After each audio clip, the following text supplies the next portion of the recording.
is the belief of how limited we really are.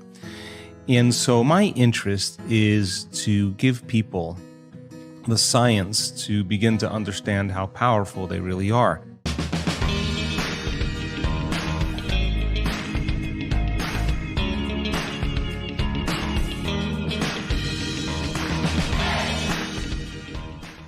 Science really is the language that does that really well. And the new sciences like quantum physics and neuroplasticity, neuroscience, neuroendocrinology, psychoneuroimmunology, the mind-body connection, epigenetics, all of those sciences point the finger at possibilities. So I want to create a language for people from a philosophical or theoretical standpoint for them to begin to understand what's possible. But then I want to be able to have those people begin to wire that information in their brain completely, because learning is making new connections, right, in the brain. But remembering is maintaining and sustaining those connections. And it's so much easier to lose our vision than to remember it, right? So then we have to begin to hardwire the brain or install the neurological hardware in preparation for an experience. So the more people understand what they're doing and why, then the how gets easier. So I want to then set up the conditions in an environment, in a workshop where people can begin to apply or personalize what they learn so that they can have an experience. An experience then further enriches the brain. But the prize of an experience is an emotion. And once you start feeling unlimited, once you start feeling abundant, once you start feeling worthy, now you're teaching your body chemically to understand what your mind has intellectually understood. So knowledge is for the mind and experiences for the body, and people begin to embody the truth of that philosophy. Now, if they can repeat it over and over again, it'll become innate in them. It'll become natural, second nature, it'll become easy. They'll begin to master that philosophy. So I want people to begin to understand that thoughts are very powerful. Feelings drive our thoughts, and that they can begin to create a better life for themselves once they understand some of these principles.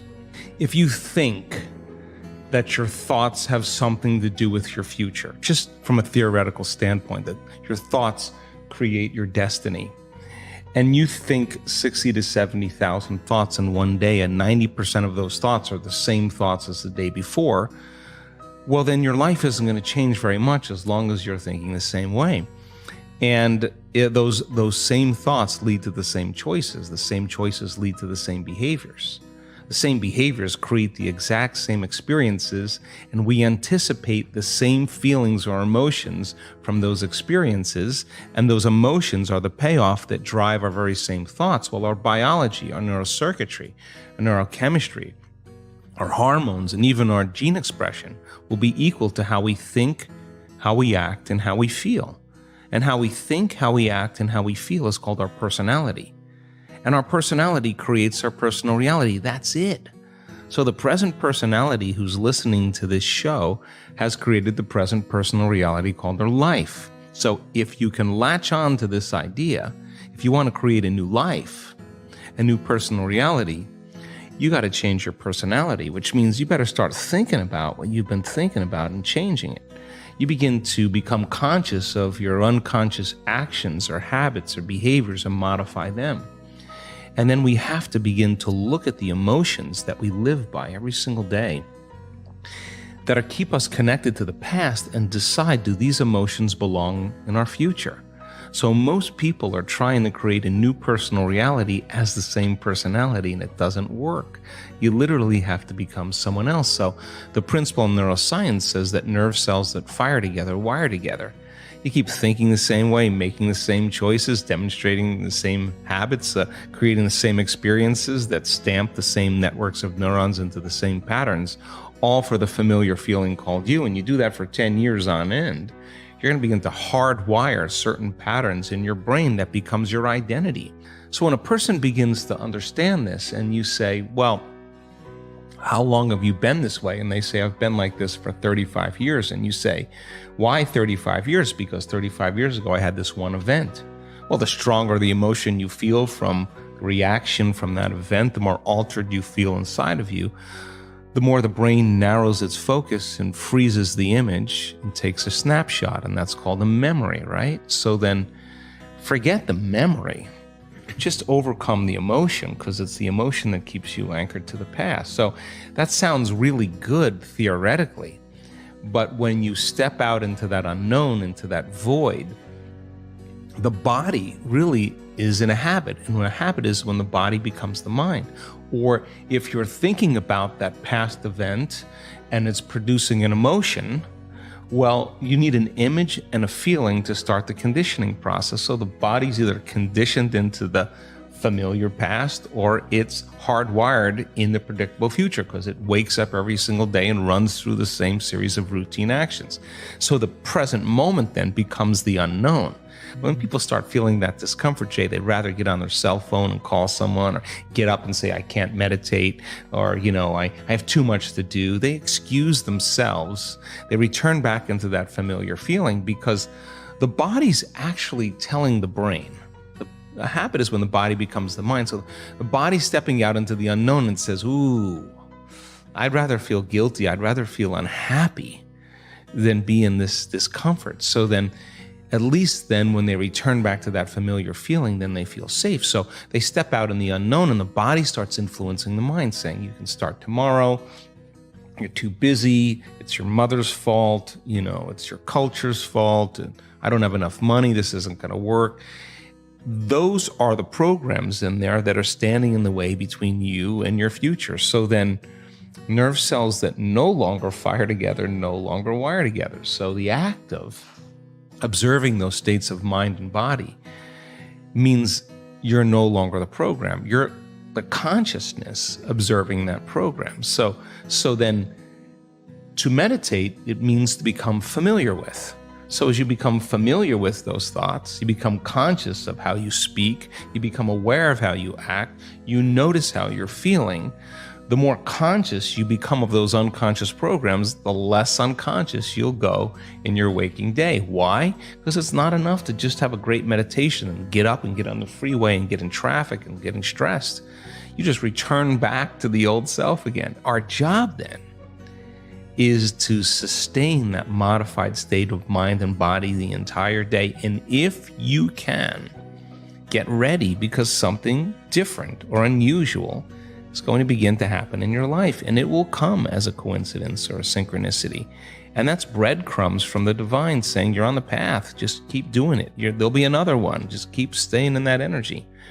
And so teaching people then to understand that there's a formula that we now know, that if you apply that formula, you'll begin to see those changes. And now, as people are doing it more and more effectively, the results are going up as well. We just had Bond University. They just took a whole bunch of my brain scans from 10 years ago.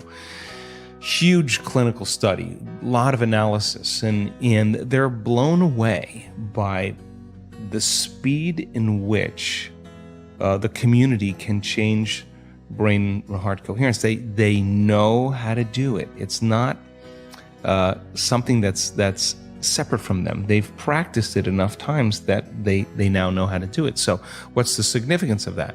Well, really simple. In your life, if you start returning back to the same reactions, to the same people and circumstances, you're returning back to the old self. So you got to stay conscious in your life.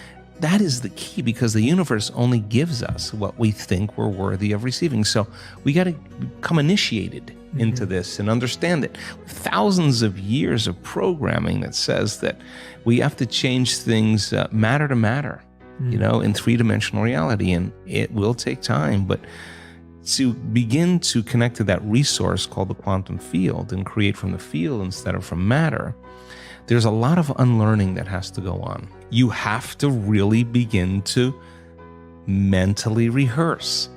So you ask yourself at the end of your day, I do this every day. How'd I do? How'd I do today, bro? How'd you do? Did you do good? Where'd you fall from grace? What was it that caused you to go unconscious for the rest of the day? What was that moment? Now, if you're a student of life, you'll begin to contemplate, well, it was that person that said that thing, then I reacted, or I got this email, or things didn't go my way, and I started feeling angry or frustrated or fearful. The next time that happens, how could I evolve my experience? Now, you may have to search for some answers of the best model to build, or you may actually have a long contemplation and start to go, God, the next time that happens, I think I'm going to do this, or I'm going to do that, or I'm going to plan my behaviors.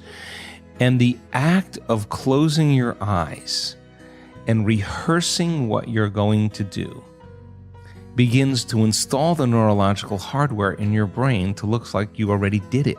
Now the brain is no longer a record of the past. Now it's a map to the future. And if you keep installing that hardware, the hardware will become a software program, which means you'll just start acting like a happy person. Why? There's no magic there. You installed the circuitry. So that's more important than the news. Right. It's more important than answering any email or any text. It's more important than talking about your past or some dinner. If you can begin to just think about how you're going to do it differently, that's the building process neurologically already. So now you have to get conscious in order to do that. And it takes some time. That means you got to shut your cell phone off. You got to close your door. You got to take a break from everything out there and begin to practice. And so by experience then, you start noticing, oh, here it comes the frustration, or here comes the fear. And now we've given people the tools to be able to self-regulate, to create brain and heart coherence. And so you see people say, excuse me 1 minute, I just need a minute. They take some breaths, they get back in, they connect to the energy of their future. This is incidental compared to where they're going. So they don't fall from grace. They don't allow their energy to drop. And so, in the beginning, it takes a lot, because it takes a lot of energy and awareness to stay conscious and not go unconscious. But if you're persistent and you're determined and you're sincere, you begin to figure it out. You begin to say, I am not going to give my power away to that person or that circumstance when I can use it to heal or to create a new future. So as Joe Dispenza explains, we just need to become the person we want to be, because universe or God or life always confirms our state of being. You can't be depressed and unhappy and expect to become rich, happy and healthy person. It doesn't make sense. And sometimes it seems very difficult, considering our life situations, to switch to that mode, a mode of happy person. But we can do it. The bravery to do it is already inside of us. We just need to use that bravery and confidence. Don't think too much, just do it. You can, no matter how hard it is. We have the power, but don't think too much. When you're thinking too much, the doubt will arise. Joe Dispenza gave us great advice here. Watch this as many times as you need, let that sink in. You will be speechless by the results. If you like this speech by Dr. Joe Dispenza, give your thumbs up and share this video with your friends. Don't forget to subscribe for more videos like this. You can become a Good Vibes member by joining our channel and gaining great new benefits. Stay good and have a great day.